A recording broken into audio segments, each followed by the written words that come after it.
दुर्गा पूजा में बात सच हेते। सुन सुन है गे गोरकी, सुन सुन गे पतरकी, जर रात नाच हेते। अब दुर्गा पूजा में जर रात नाच हेते।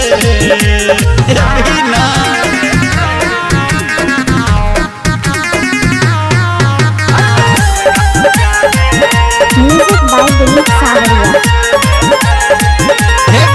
कमला से माटी एते मैया के मूर्ति बनेते। कोसी से माटी एते मैया के मूर्ति बनेते। नमहर पंडाल सजेते सबकी यो कलसा बैठेते। कोई बेर दुर्गा पूजा में कोनो आँच हेते। एगे कोई बेर दुर्गा पूजा में कोनो आँच हेते। सुन सुन है गे गोरकी, सुन सुन गे पतरकी, जर रात नाच हेते। अब दुर्गा पूजा में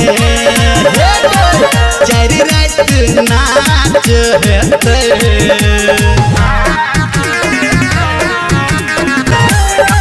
सावरिया रिकॉर्डिंग स्टूडियो हाजीपुर। रसगुल्ला खूब बिकेते जो बुझिले बिछनेते।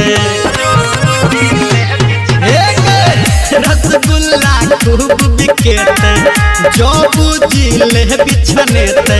झलमुरही के लेते मनिहार दुकान के देते। कही बेर दुर्गा पूजा में तोरो जांच लेते। एक कही बेर दुर्गा पूजा में तोरो जांच लेते। सुन सुन है गे गोरकी, सुन सुन गे पतरकी,